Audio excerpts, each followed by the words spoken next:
What we're talking about is people having experiences that are so far out of their worldview and their world paradigm. And our authorities are not helping them in any way to put hooks in and ground themselves into reality. I mean, we know from remote viewing in our precognitive dreams that this is something that we can do as human beings, but you still have to face the reality of why. And it was just so vivid. It was so unusual. It was a plane crash. It was so vivid. And not only was it the plane, my dream had two planes, a large passenger plane and a small plane. I had seen in the dream people run out holding a flag. You had an image of a Japanese flag, essentially. Yeah. So the question is, who's giving you this image? You just have to ask, like, where's that coming from? Right now on Higher Journeys with Alexis Brooks. Look who I have here. Look who I have here. Not just one, but both of the dynamic duo, Richard and Tracey Dolan. Hello, friends. Happy New Year. How are you? Happy New Year to you as well. You're checking glad to Richard be to here. see what Tracey says first. No, we're not used to doing I had this, to so look it's going over to be and this. I had to find out, is it okay to say Happy New Year? So I'm just saying things that she wants me to say. Oh, this is a treat. Have you guys? So I have to ask the question: Am I getting the what do you call it? Is this a first for the two of you guesting on a show together? I know you've been on together, but with No, this might be like in a video thing. I got the I think that's possible. Yeah, since we had our show together. Yeah, I think so. But I even love as a guest on someone else's show. Yeah, I don't think we've I don't think so. ever. No. I So got you the got exclusive, us. y'all. That's great stuff. Well, there's good reason. Let's get down to it. There's good reason we have these lovely people, my friends, on today. We're going to be talking about consciousness, right? Consciousness is all. We're going to be talking about UFOs, of course. How could we not with Mr. Dolan before us? But most importantly, we're going to be talking about an event that Ms. Tracey has put together. May I say, well, I can't say fully single-handedly. Richard, you had to have a hand in putting together the consciousness connection. Yes? Tell us about how This it all is a came team together. effort. This is a team. Tracey is the inspiration for this. That's absolutely true. It's her vision. But no, there's Tracey's working at it. I'm working on it. We have our own team of people who are working behind the scenes to make this happen. And you know what? The participants, such as yourself, Alexis, as well as other participants, everyone is helping to do their part and to make that, I think, a really positive thing. We're doing this at the end of January, the 27th and 28th. It's like a virtual weekend hangout. And it's a funny thing, like people, I don't want to keep talking too much here. No, go ahead. But people will always say, well, Richard Dolan, why are you into consciousness? What is this? You're supposed to be faxing UFO and all of that. And that is true. But I'm like, hey, don't tell me what I'm supposed to be interested in or not. So I have been interested in things like remote viewing long before I knew Tracey. It's fascinating. I've inquired about it. And I mean, there's just a lot of genuinely fascinating questions that the things that you and Tracey study every day. So I'm happy to just be part of that. Well, I had this on my hit list of questions to ask you, Richard, but I think I'm going to go ahead and do it now. We're just jumping the gun a little bit. What have you learned since you've been with Ms. Tracey Garbutt / Dolan about consciousness since this is, I know you said that you have had an interest in these subjects, a bit more elusive, a little intangible, but what have you gained in terms of a sense of importance and maybe perhaps how it's influenced your own research? Yeah, a lot. What people need to understand is that this lady and I have the best conversations in the morning, at night, in the middle of the day, doesn't matter. This is really why I think we get along as well as we do. We have great conversations. I learn so much from her. We have, each of us has something that we bring to the mix. But so from Tracey, I have, she's interested in a lot of different things, but in terms of current, we talk a lot about things like precognition. Hmm. Now, that's a weird thing. I would say 20, 30 years ago, I had little to no interest or belief in something like that because I didn't understand how that could even make sense. And it's hard to figure out, like, how does it make sense? But the fact is, through Tracey, and this is just one thing, like, we've had a number of recent conversations about precognition. And you think about it. It's just such a common sense thing. Like, someone has a vision of something that hasn't yet occurred. Mhm. How does that happen? Why does that happen? What does that say about the nature of time, causality? Who's running this reality Retro of ours? causality, And, indeed. and what does Yeah. it say about our abilities? This is what Tracey is always talking to me about. She constantly will say, we are much more than we have been led to believe. And I firmly believe that, especially I get to see her up close and personal, how she operates, how she thinks. And I've seen it. On top of that, she is really into recording her dreams. And I get to hear, I'm on the receiving end of her dreams I'm every sorry. morning. Yeah. She's like, okay, here's another one I got to give you. But like, they're very interesting. And she's had precog dreams, Yes. which are has one. very interesting. So yeah, I mean, I've learned a lot. She's really opened me up in terms of what are we? What is, how do we understand how human consciousness can interact with the rest of the world, with the outside? What is there a field? Hmm. What is that? So all of this it's just endlessly fascinating series. It most certainly is. I echo that sentiment, Richard. And as Tracey and I have spent a little bit of time talking offline over the last several months, really, Yeah. we share that in common, and this idea of exploring the frontiers, if I may borrow a term from your lecture Yeah. series, of the mind and of consciousness and the possibility. This is something I too have immersed myself in since really childhood. Certainly not having the kind of research base back then, more experiential, but certainly precognition, dreams, etc., have been something that has been a part of my life for a long time. So that being said, I'm going to use it as a segue to go into Tracey. Consciousness Connection is the event that you've put together beautifully, and I am very honored that you've asked me to speak. A part of a great lineup that includes my friend Anthony Peak, J.K. Ultra, Patricia Cyrus, Dale Graff, Michelle Freed, and guess what? Special guest, drumroll, Russell Targ. That's right. So you know we're going to be talking about remote viewing. You know we're going to be talking about dreams, precognition, retrocausation, or some people call it retrocognition, NDEs, OBEs, how they may be connected to the UFO contact phenomenon. Tracey, as you and I, we just chatted online for our show last month. One of the things that we talked about is where we're headed, this sort of market shift that undeniably we're all feeling at some level, and what will need to be prepared to navigate this trajectory. Would you say that this event will be, I'm giving you a leading question. Will this event help in that, people making that shift? In other words, or I should say, was this part of the impetus for your wanting to put it together right now to get us ready? I think yes, absolutely. I love the idea. I take these things from my own growth and my own learning, over decades of doing this. And I've found that it's always been important to me to learn the knowledge, the theories, the wisdom that's been gained, but also we have to have a practical component where we learn this for ourselves.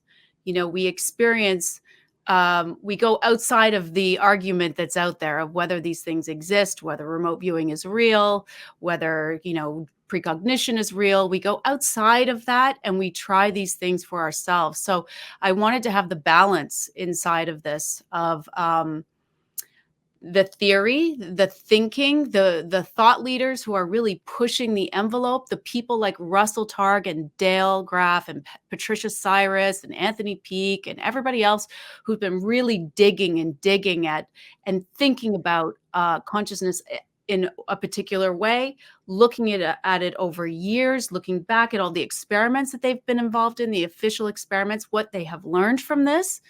And then I wanted the other people who are also a part of that, but who also are more into helping people internalize this and feel it for themselves. So, such as yourself, I thought that was a really important component for people to be invited to talk about their extraordinary experiences and then learn different ways that they can integrate it. Because so many times, how all of us have heard, I'm telling you this for the first time. You know, how many times have we heard that where we're at a conference and people come up to us and sometimes they don't even remember until there was a trigger at the conference, and they remember and they need to talk about it. Or people who've come up in tears because they've been holding on to something so strongly and the dam just broke, you know? So I feel like there's a little bit of service that those of us who have been exploring most of our lives have an opportunity to impart for those who are looking for the information. And that's why for you in particular,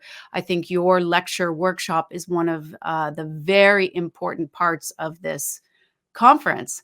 And for myself and Michelle Freed, we are going to bring a little bit of remote viewing. Michelle's going to actually teach a class again for people to just give it a try. Nobody has to be on camera. You can try it at home and just feel for yourself and watch what happens. How easy it is when you can get into a relaxed state.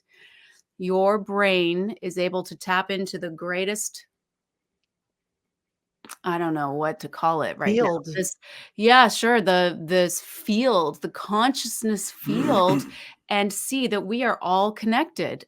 We prove this to ourselves. So there's actually going to be a few opportunities for people to try this.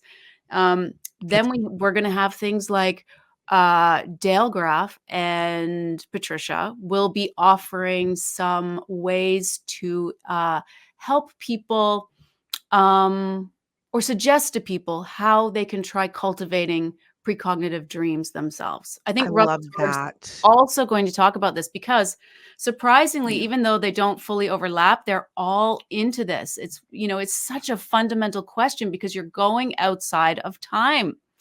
You are going outside of time, and we're really looking at who are we? You know, who are we really? And as you said, that I always say, you know, we are so much more than we've ever been led to believe. And I'm really at the heart of it, hoping that this conference just offers people a bit of a buffet of things to try and things to learn. So I love it. Can I add one thing? Yes, you may. We have we have Dale Graff and Russell Targan. And both of them are almost 90. Both of them are very brilliant. Both of them have spent their entire lifetimes essentially engaged in this psi phenomena in different ways. And both of them have gotten to a point where they're into precognitive dreams. yeah. This is a big thing for both of them. And the only other thing I just want to mention here is that Dale and Patty, the work that they are doing in precognitive dreams is genuinely fascinating and mind-blowing. And you know, it's not for us to give all of their research away here, but basically what they've done is they've created very exact protocols. Very it's triple blind, as they put it. Okay. And Dale apparently has got phenomenal capability with doing this. And he records his dreams very diligently. And on many occasions, he's basically done what you could call a remote view through his dreams. So when he wakes up, he draws out just like a remote viewer would. What did I see? What was this? What was the images? And then they have this system by which they look in the news a couple of days later. And many times what he saw occurred. Well, what they've actually done, this is an official study that they're going to be presenting. So everything was done in an official capacity, sort of under laboratory type settings, you know, trying to eliminate every area of error or every area that could come into question. Very careful about what they've done. Yeah. And they also have independent judges who look over the remote views and choose which remote view looks like it matches the future news story. So it's I can't wait for people to learn about this study. They've done others since. Crazy. But this is the thing. Dale Graff ran Project Stargate. He ran that program for 20 years. He actually named the program. So he was so deep into that. But the thing that most people don't know probably is he's super psychic, but he's also super psychic in his dreams. So he can almost exclusively get the targets with his dreams. So he has a fascinating story. He had a huge precognitive dream that happened at one point in his life that shook him to his core. And we're going to get him to talk about that story. Yeah. And then everything just unfolded and changed his whole path from there. So each person at this conference has a lifetime of incredible experiences and stories. And I'm really hoping that we can bring all of that forward for everyone during the conference. Absolutely. So, well, obviously we'll have a link in the description and more that'll lead you to the website that gives you all the details you need to know. You guys, I'm so excited. I'm like, okay, I'm speaking. I'm doing my workshop. By the way, Between Two Worlds is the name of the workshop, where I'll be as well delving into that altered state vis-a-vis not just meditation, but other areas of mind alteration, where we can learn to sort of calibrate left and right, calibrate the seen with the unseen to bring about some equilibrium. Because we got a lot of people having experiences that are not able to reconcile those experiences or walk literally between two worlds, having these experiences on the one hand that are completely out of the realm of what we're familiar with here on terra firma, and then waking up from wherever you're coming from, having to go to work the next day and reconciling that, adjusting to that. And there are a lot of people that are lost there. So, but what I love about this conference, Tracey and Richard, is that all of these things carry a common theme. And you touched on it, Tracey. It's that we are, I'm trying to think of another way of saying it, not only far more than we have been told, we're infinite in our capacity. We're infinite. These things are just scratching the surface. And my kudos to people like Dale and Russell and Ingo. God bless you on the other side. And all these people, Pat Price, who dared walk those fine lines to help us understand and utilize to an extent some of the farther reaches of the mind. The whole precognition thing is super exciting to me, by the way, like super. Question: in some of the teachings, will this be pertaining to self-initiated precognition dreams? Like, in other words, really talk about that a little bit. That's huge. Well, Russell talks about this as well. So, because he's gone through his own journey with it. But yeah, he's going to give his own protocols for setting the stage and recognizing precognitive dreams. I mean, he brings up a really good point that sometimes we don't actually know how to recognize them. So he's going to talk about that. With Dale Graff and Patricia, yes, we asked them specifically at the end to talk about how people can do this for themselves. So I don't want to give this all away because it's a little bit different for each person. But for theirs, they have come to a very reliable system of relaxing the mind and targeting the mind. Patricia and Dale will often call remote viewing an attention management sort of exercise.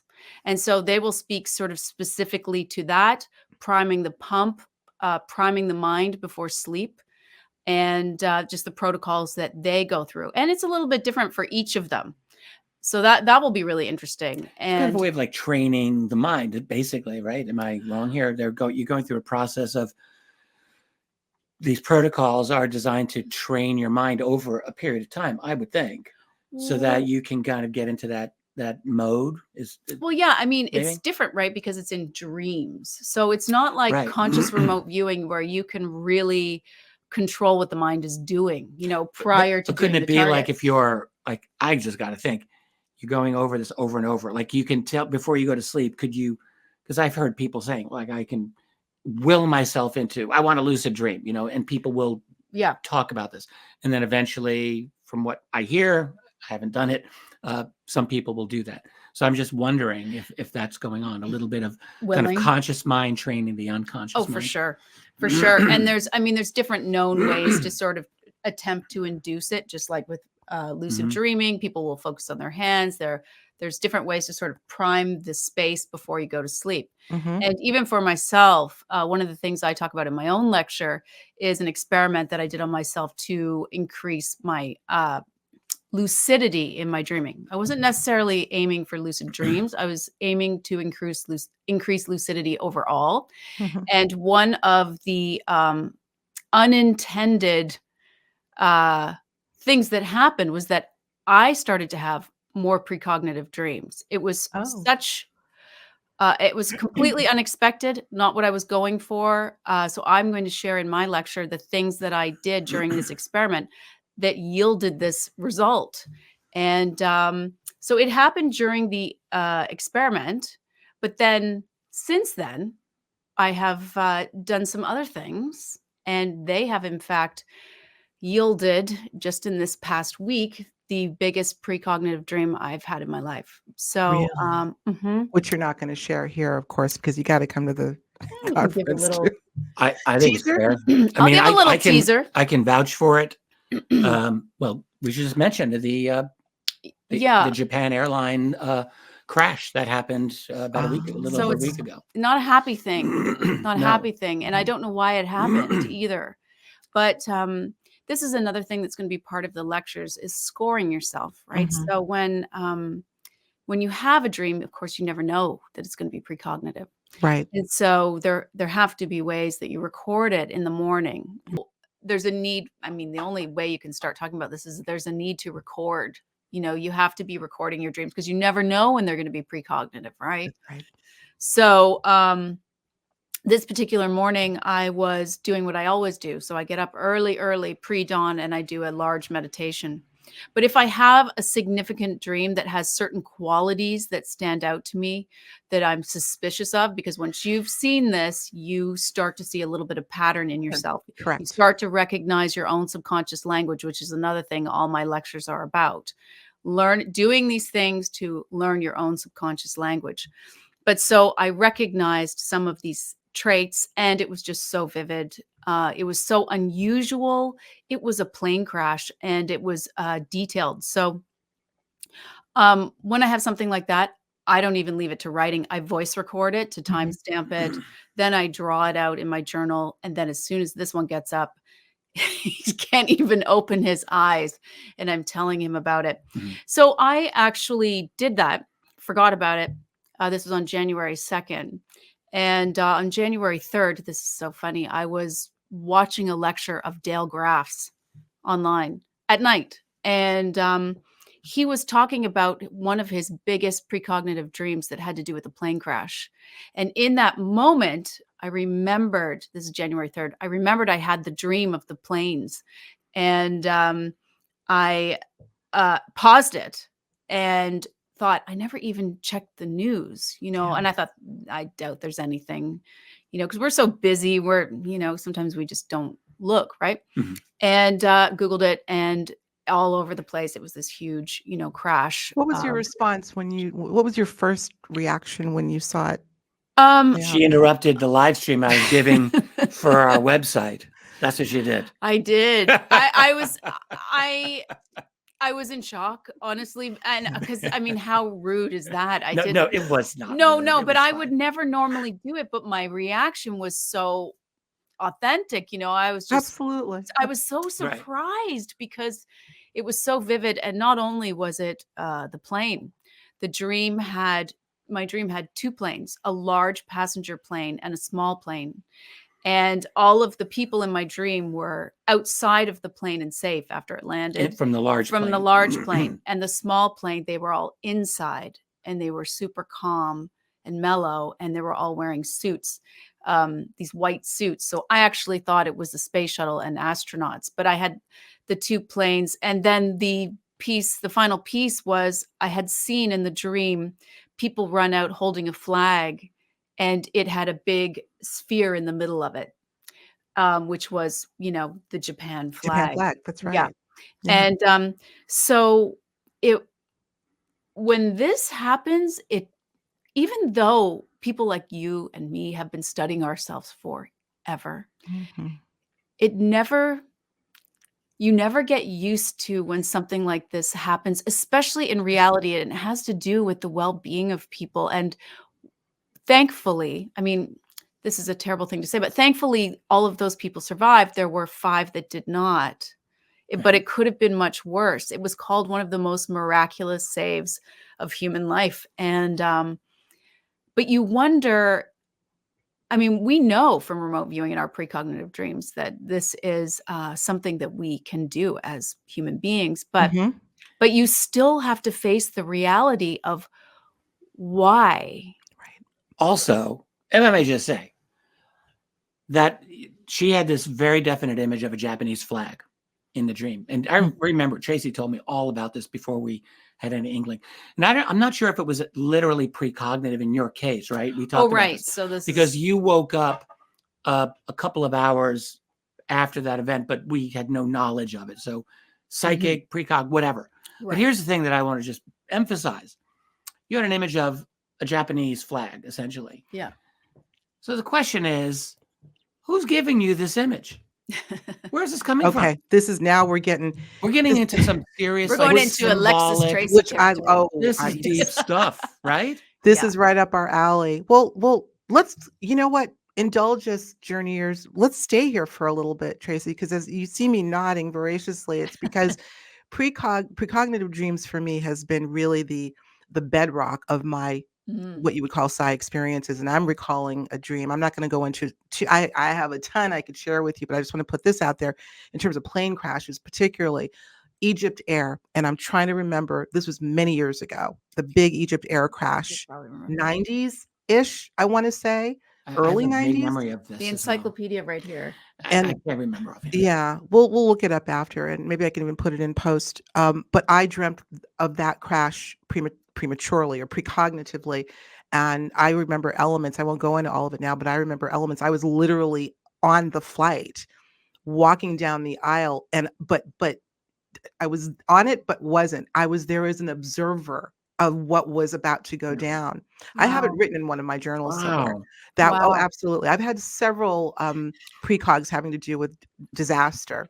And this, again, which has been studied rigorously by the likes of Dean Radin, as an example. Yeah. Larry Dossey is somebody else who wrote extensively about 9/11 precog dreams and how many people were Oh. having. Iceland, I think, was another big event where people had a lot of precog dreams. So the question, kind of Oh, yeah. piggybacking on what you're saying, Richard, is I think was the why of it all. What else did you say? Well, there's Why? a high level of intelligence involved in that symbolism. Yes. In Tracy's dream, someone's trotting out basically a Japanese flag, and you just have to ask, like, where's that coming from? Where's it coming Is from? that Okay, coming that out of was the your question. subconscious? Is that coming out of something higher? And that's thinking, okay, I want her to know that this is in Japan. Okay, let's show her a Japanese flag. Like, Yes. does it Yeah. work like that? Well, Well, it's yeah. interesting, Alexis. I just want to add that for Yeah. me, I was there as well. You know, I was running because the plane was coming down super low and it was massive. And I was running because I knew I was going to be obstructed from where it was landing. And so I was there. I ran to it, saw all of the people were fine, but I actually went and walked through the small plane. Mhm. So, I mean, Hmm. all of these elements are so fascinating of are there parts of ourselves? Well, I mean, there's the way that we can talk about it where we are all one mind, right?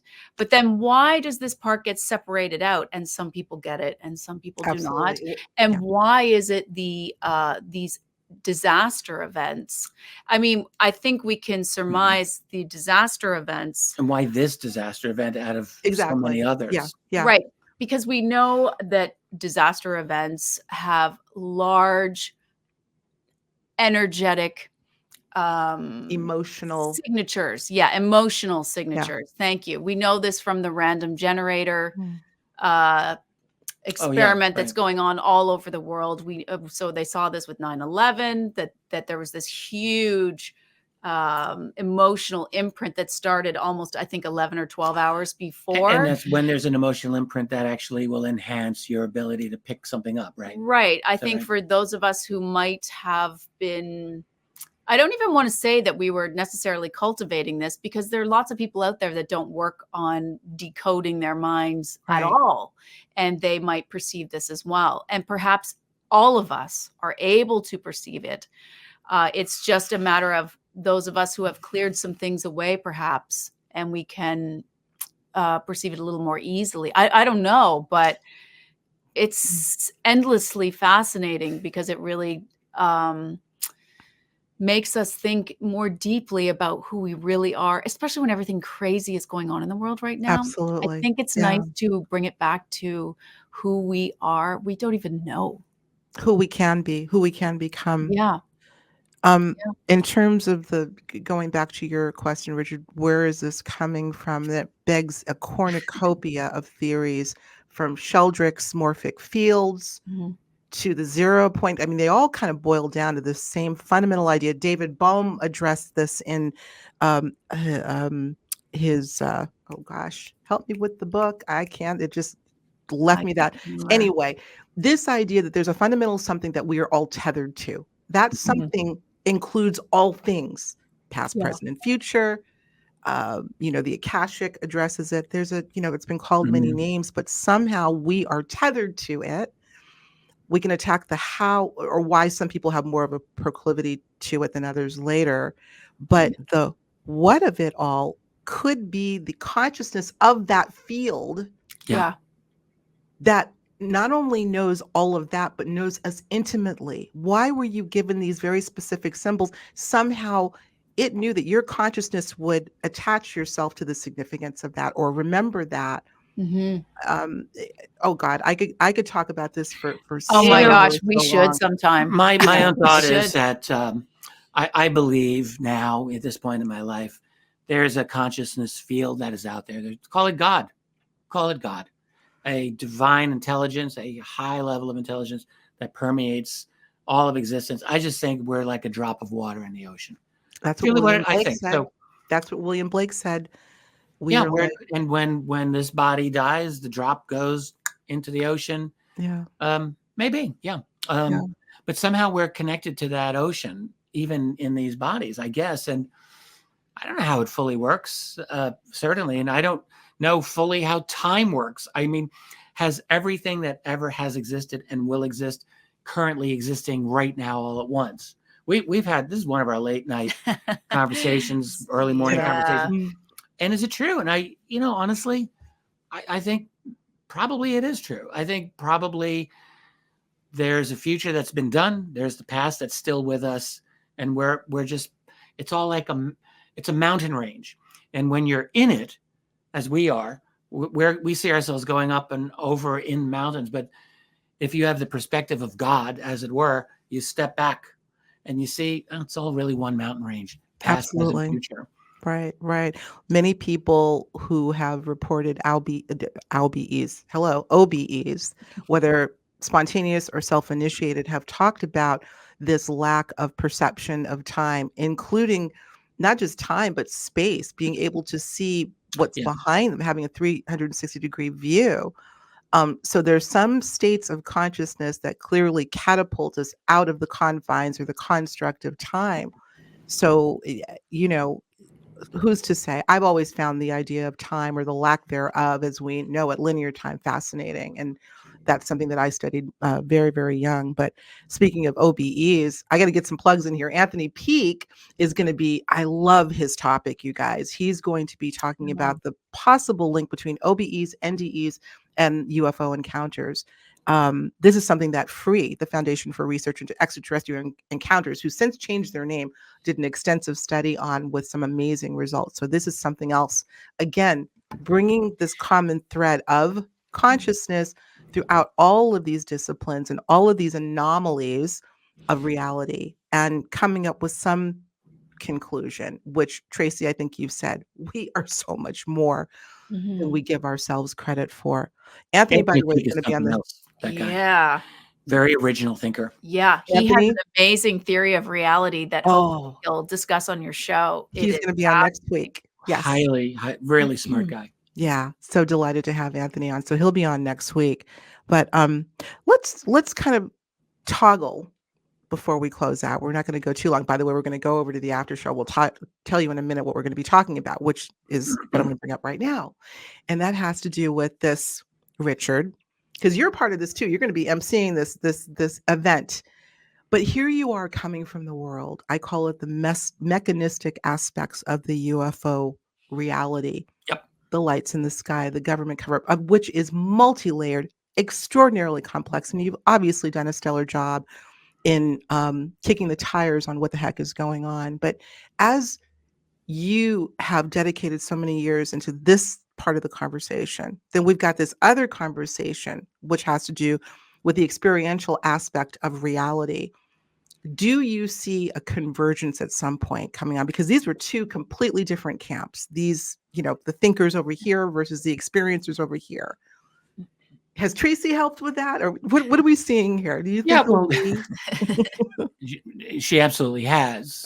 It's been a long journey, I guess I'll say. And all that I've ever tried to do is understand that phenomenon. So I got into UFOs 30 years ago as basically a puzzle, as a riddle. And for me, the riddle was, if our government says that there's nothing to this, why are there these declassified government documents that seem to say otherwise? And I thought, well, there's a discrepancy here. And so that's what got me in.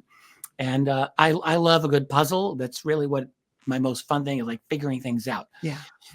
But what that means essentially is having understanding of what this is. And it's very easy once you start getting into something like UFOs to realize this is a deep, deep ocean. This isn't just who's flying these mechanical objects. That's a big part of it. And we do need to understand that and everything about them. But it turns out the everything about them part takes you into consciousness. Yes. It does. I mean, it's just one thing. Like, you have all of these people have had experiences, who've had some alleged communication with other beings. Okay. You can say it's alleged, but the fact is there's so many of them and there's such a consistency overall.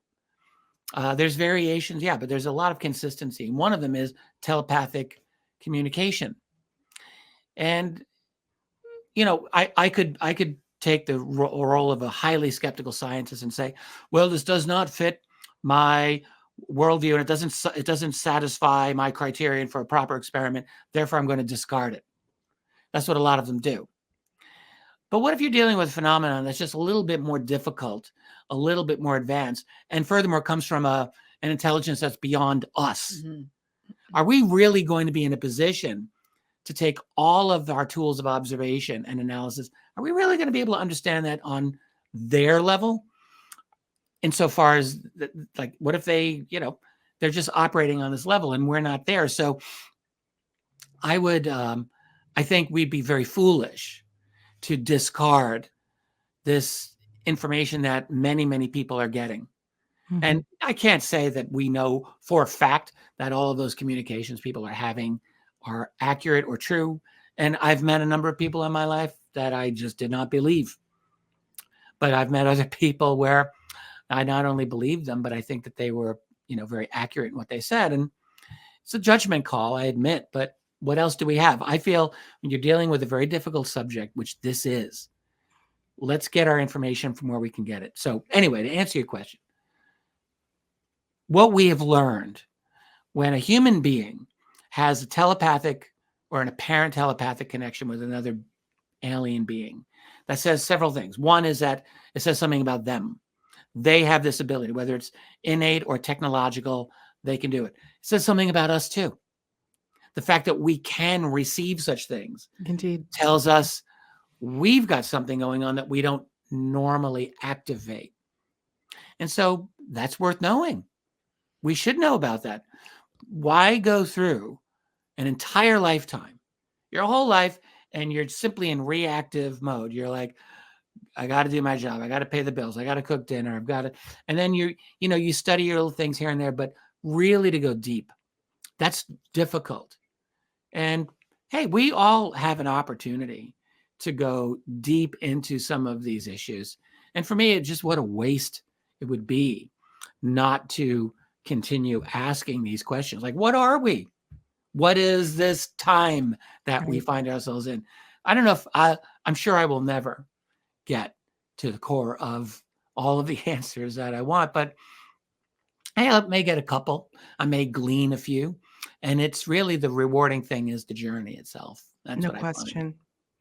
This has got to be one of the best conversations of the year so far. It is the first, but I'm being facetious. This is one of the best conversations, period. This is just, you guys, this has been rich with, obviously, with the Dolans here. How can you not have a deep conversation like this? But I mean, these are the things that we're really going to have to start investing our time and thought experiments toward, Tracey, right? Yeah. This is the moment. And you're right, Richard. How could you not be asking these questions, particularly after you've had a brush with the quote unusual? I can't tell you the number of people that I have spoken with that have had, and all of them will say, this is the first time I've ever told anyone this. You all know that we just brought that up. And I will ask them, so what have you done post this experience to unearth a little bit more about it, or you? Great question. Nothing. Yeah. Oftentimes they're afraid of it. They're afraid to look. But the question becomes, are they afraid to ask the question about who they really are? Right. Is Well, it really about the fear of the other or the experience, or could it be the fear of self-discovery? I think it could be both. Definitely could be the fear of self-discovery, but look at what we're doing when people are reporting these things. Again, some are credible and some are not, but these people are basically left on their own because society, consensus reality rejects this. And they're isolated. They have many of them, not all of them, but many of them even have markers of trauma that match all other markers of trauma in any other area. And we are just leaving these people on their own to try to sort this out. And this is another reason why this element needs to be addressed. And I want to bring this to the conference, and why what you're doing is so important, because people need to have resources of how to deal with this outside of themselves and within themselves. I And mean, within it's quite a journey to not just reconcile it in your mind, what has happened, but I mean, it's almost hard to speak to, because what we're talking about is people having experiences that are so far out of their worldview and their world paradigm, and our authorities are not helping them in any way to put hooks in and ground themselves into reality and go, oh, this was not they know it wasn't their imagination, but there's nothing there for them. So it's so important on so many levels, I think, Indeed. to open up this discussion and open it up with people who've been thinking about it for a really long time. So Absolutely. just wanted to Totally add agree. that to it. Yeah. I would just add, talked about the fear, like why is there this fear? I think there's a natural fear of like when we change our paradigm, we change our worldview. That is actually a scary thing. I don't think any of us likes that feeling of kind of like floating without having our feet on some kind of ground. Like, what is reality? It's not comfortable. When I first started getting into the UFO topic about 30 years ago, it was fascinating, but it was very unsettling for me for at least a while, because I had gone through a certain portion of my life thinking this is how the world is. And then suddenly I'm getting all this information, a lot of it historical. And I then, as now, wanted to be an expert in certain areas of history. And I had to modify long-standing beliefs that I had already developed about what the nature of American history or world history was. That was very uncomfortable for me. I didn't like to do that, but for whatever reason I did. But it's that feeling of free floating. Like I think this is why people argue about politics and religion all the time. They're foundational things on which we get psychological solidity from, and we don't like our world getting messed around like that. Yeah, Beautifully it's said. cognitive dissonance, right? It is. That's the quintessential cognitive dissonance. I think of I have this image of sort of a foundational infrastructure that a lifetime is built around, perhaps multi-generations if the belief systems have been handed down through ancestry, and all of a sudden they're obliterated in an instant. And I think the free falling analogy is a perfect one. We think of dreams, Tracey, where there's a sense of falling with no support, and it's very unsettling. So I think that would be an apt analogy to use. So the question is, what advice might we give? What advice might we give to the young people who have not spent 30, 40 years building a worldview? See, I think, they say that children are our future. There are now.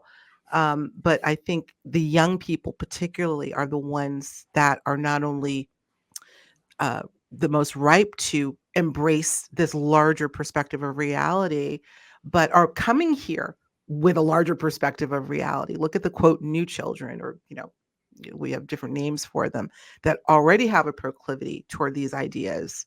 So there are some things that are changing. We're looking at an age going out and a new age coming in of people. So this has been great. Listen, okay, I said it was going to be 30 minutes. We've gone 45, but well worth it. Close to 45. I want to bring up a couple of things. Richard Dolan, you're just showing up everywhere, my man. Tracey, thank you for sending this to me. I'm really excited about UFO Revolution and your appearance in that. This is a TMZ 3-part series, 3-part sort of mini docu-series. I think it's going to be coming like tomorrow or the day after, or we're not on top of it either, but we know it appears on Tubi, and so like we're old. We're like, well, I'll speak for myself. Yeah, I'm old. I'm like, what's Tubi? What is this new platform?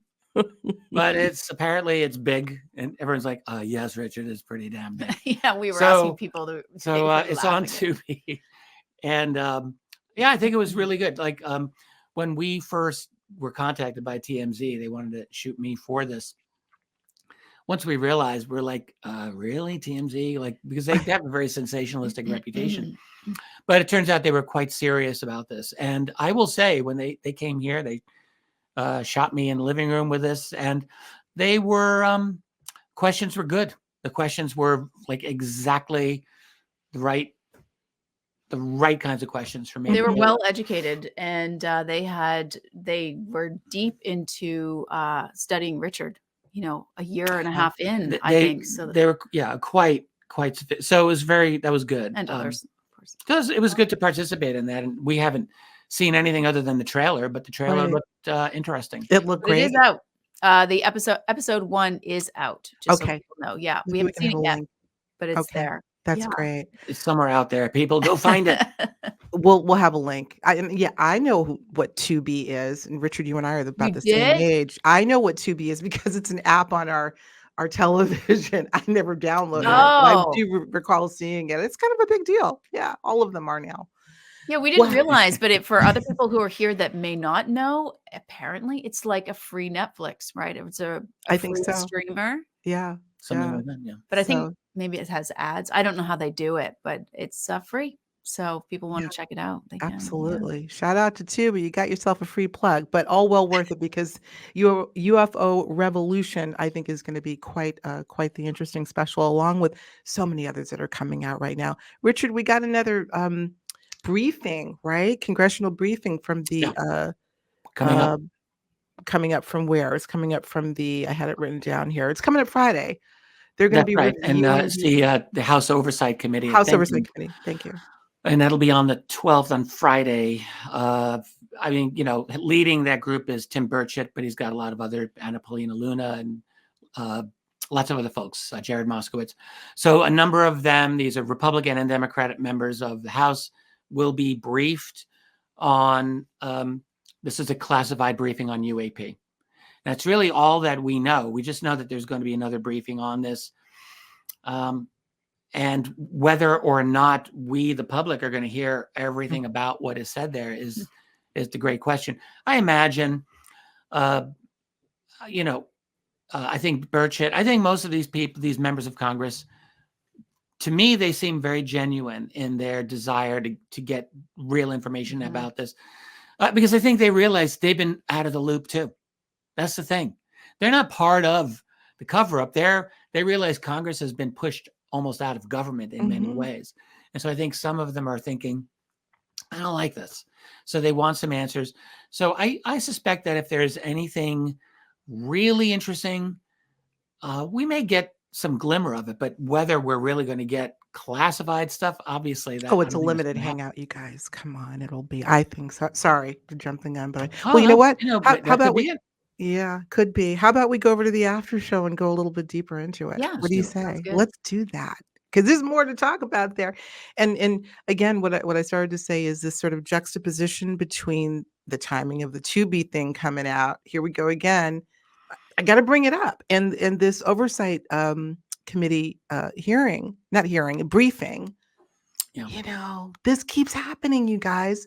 Mhm. I don't know. I can't help but to acknowledge timing of when these things they tend to come out in clusters. Well, What's up with that? our history is kind of speeding up on many levels. I think, it's speeding up in the UAP or UFO arena. It's speeding up in everything. It's speeding up in AI. It's speeding up in technology of Mhm. all sorts, speeding up in Yeah. social change that's going on all around us. Everything's going fast now. And so Mm. I suspect that with UAP, we're looking at just everything's picking up speed here. And where this is going to go, Well, this that's is what the I'm saying. time.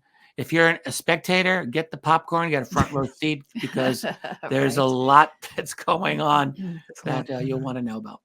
Wow. Let's go next door and talk about it a little bit more. What do you say?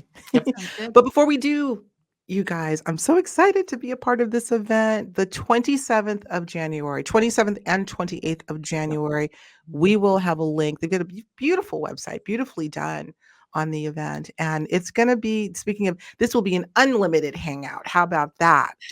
There's It going to really kind of be, will. Yeah. yeah. Well, I'll just say we've done some of these types of events before where I have kind of led them. This is one where Tracy's leading it, but in all of them, we've developed a really, I have to say, a great system by which attendees.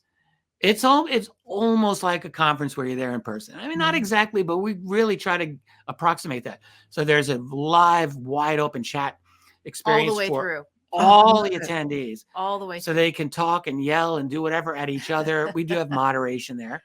So it's but it's great. So people can talk to other attendees, they can talk to us at various times when we are available. Mhm. So it's kind of like that conference vibe where people are there for the entire day, in and out. You go make lunch, come back, but Mhm. you're there. It's an immersive environment, Mhm. which is one of the beautiful things about any conference that you go to in person. You want that immersive experience. Mhm. And we Mhm. try to provide that with this.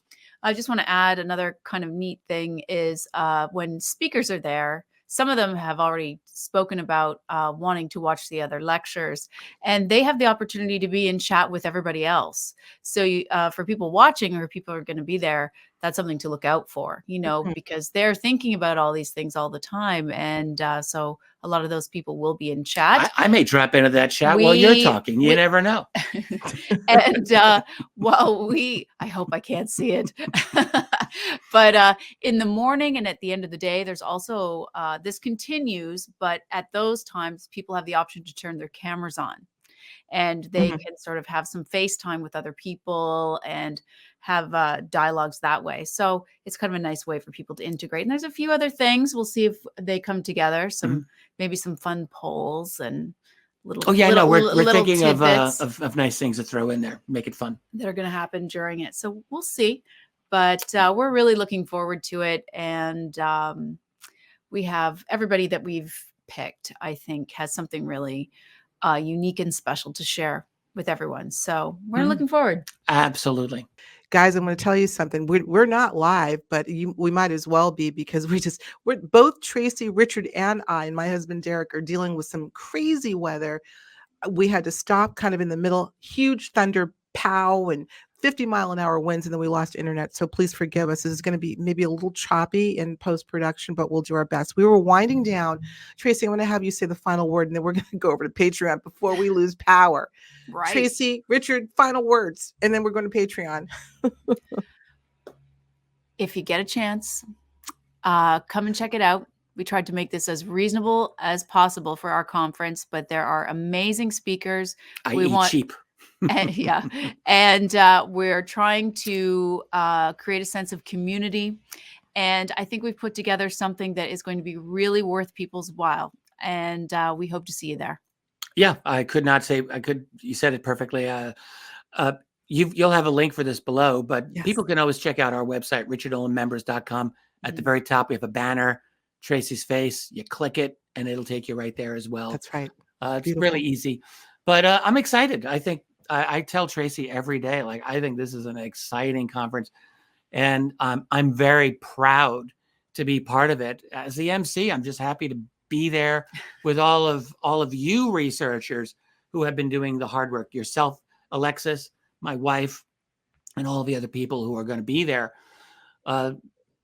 I enjoy this because this is not my expertise, but I like to learn, and I find it fascinating. So I'm looking forward to it.